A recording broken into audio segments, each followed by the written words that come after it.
Queretaro Mexicans first declared their independence in Queretaro, one of Mexico's smallest states. Today, Queretaro's major cities are home to industrial complexes that produce metal goods, machinery, chemicals and processed foods. Contents: History. Queretaro today. Facts and figures. Fun facts. Landmarks. History. Early history. While little prehistoric evidence exists to determine the state's early social development, historians believe that the earliest Queretaro inhabitants were probably the Atama, a sophisticated society that established the city of Tula and nearby Hidalgo around 900 AD. This indigenous race had, by this time, settled throughout central Mexico. Their culture relied on agriculture and livestock, spinning, weaving and pottery. The Atomi, who were firmly established in central Mexico before the mysterious Tenochtitlan Empire appeared around 700 AD, extended their influence upon neighboring cultures, including those of nearby Queretaro. Did you know? In the early 19th century,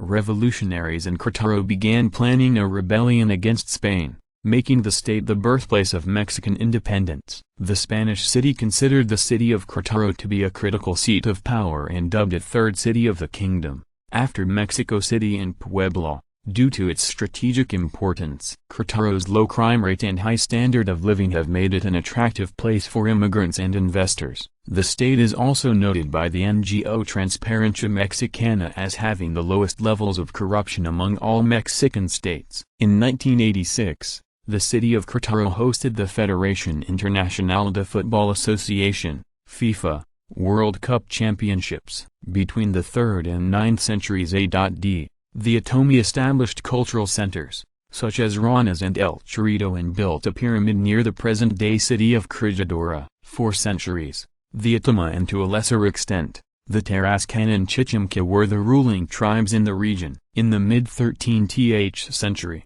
the region was conquered by the Aztecs. Middle history. In 1521, the Spanish arrived in Mexico, and soon conquered indigenous populations all over the country. Cristobal de Olid entered the Queretaro region the following year. Although the arrival of Spaniards was generally met with resistance by the indigenous cultures, the Atama people aligned themselves with the Spaniards and fought beside them to defeat the Aztecs living in the Queretaro region. As a demonstration of loyalty, an Atomi leader named Conan converted to Roman Catholicism between the years 1522 and 1526, changed his name to Fernando de Tapia, and founded the city of Santiago de Queretaro on July 25, 1531. Throughout the 16th and 17th centuries, the city grew and matured as an agricultural and commercial center. Its ethnically diverse population included Atama, Tarascan, Chichimeca and Spanish residents. Throughout the 17th and early 18th centuries,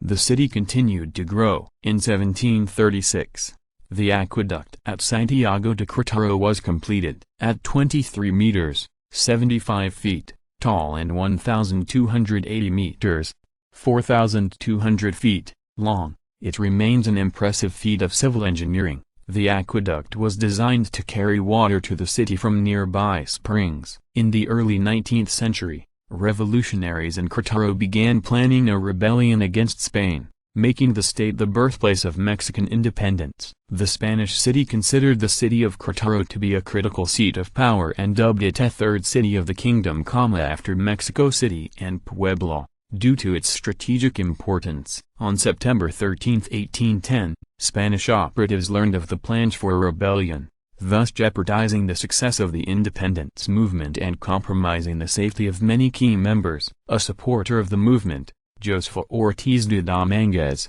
known as La Corregidora, got word to the rebel leaders at San Miguel el Grande, now San Miguel de Allende, before the Spanish could attack their headquarters. The leaders of the local underground movement escaped unharmed, and 3 days later, Miguel Hidalgo y Costilla, a local priest, issued the famous Grito de Dolores, the Cry of Dolores, in the city of Dolores in the neighboring state of Guanajuato. The Mexican War of Independence had officially begun. Although Hidalgo was captured and shot the following year, his call to arms was answered by rebel forces throughout the land, and the struggle for independence continued. Forces loyal to Madero, Francisco O. Pancho Villa and Venustiano Carranza, fought for control of the government, supported by thousands of landless peasants who clamored for more rights and the fair distribution of land. Throughout this time, Queretaro served as a headquarters for the revolutionaries. 11 chaotic years later,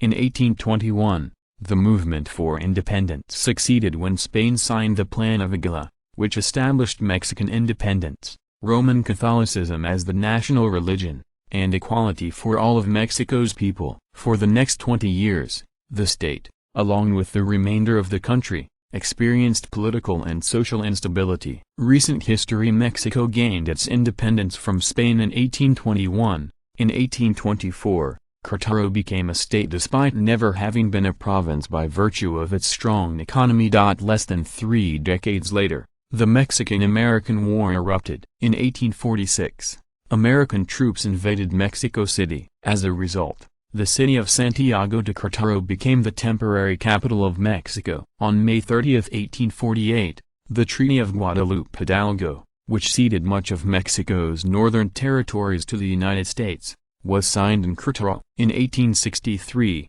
French forces led by Emperor Maximilian I of Austria arrived in Mexico after the country refused to pay its foreign debts. France occupied and ruled parts of Mexico between 1864 and 1866. They eventually withdrew due to the intervention of the United States, who aided the Mexican government and ultimately demanded that Napoleon III withdraw his French forces. Maximilian I was taken prisoner by Mexican nationals and executed in Queretaro on June 19, 1867, on the Cerro de las Campanas, Bell's Mountain, thus ending the French occupation. Throughout the country, the following decade was marked by civil and political strife. Porfirio Diaz came to power in 1877 and began a period of relative stability. By 1910, after Diaz had maintained power for 30 years, growing agitation among the marginalized indigenous and working minorities along with anger and frustration over the harsh tactics of the Diaz regime led to the Mexican Revolution. Queretaro participated by sending state troops to other parts of the country to fight against the government forces.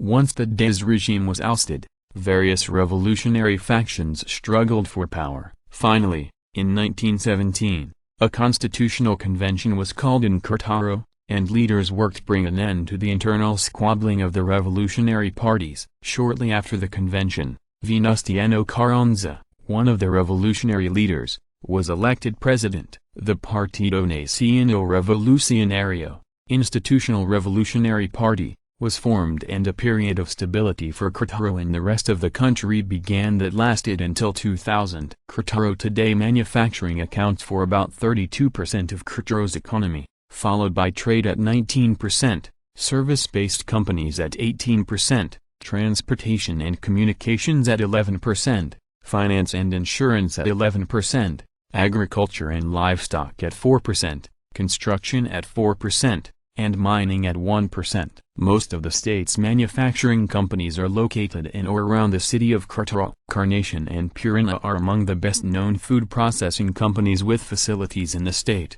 and numerous textile mills manufacture clothing made of wool, cotton and henequen, a type of tropical plant. One of the biggest employers in Santiago de Queretaro is Trimuc, an auto parts manufacturer. One of the leading milk producers in the country, Queretaro farms also breed livestock and dairy cows. Leading cash crops are beans, cabbage, alfalfa, onions, lettuce and sorghum. Rich mineral deposits run through the state's mountains and valleys, yielding silver, iron, copper and mercury. Opal mining is another lucrative state resource. Facts and figures: capital, Santiago de Queretaro. Major cities: population, Queretaro, 734,139, San Juan del Rio, 208,462, Corregidora, 104,218, El Marques, 79,743, Cadereyta de Montes,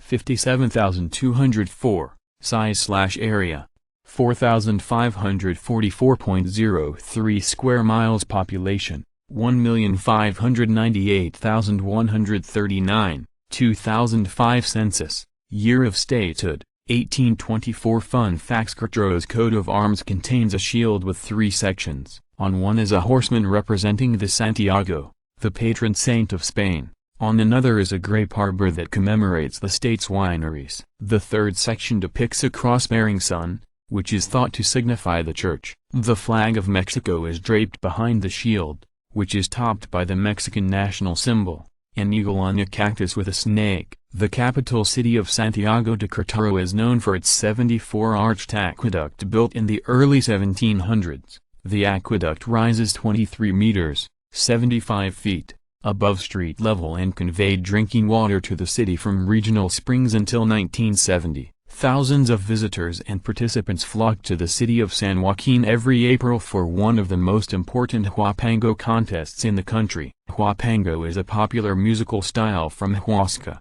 an area in northeast Mexico. The city of San Sebastian Bernal is home to the third largest monolith in the world, La Piedra plus minus A de Bernal, considered sacred by the Chichimca. The geological formation dates back to the Jurassic period more than 100 million years ago. Emperor Maximilian, who was installed by the French government to rule Mexico in the 19th century, was executed in Queretaro at the Cerro de las Campanas in 1867. The narrow streets and hot spring spas of Tequisquiapan gives the city a distinct colonial flavor. The state's name is derived from Queretaro, a Tarascan word for a place of the crags, which probably refers to the area's mountains. The Atoms called the area Mxi, which means that place where the ball game is played, perhaps in allusion to a large gorge east of present-day Queretaro whose walls resemble the ball courts of the Mesoamerican Indians. Landmarks. Ecotourism. Queretaro is home to part of the Central Highland Plateau,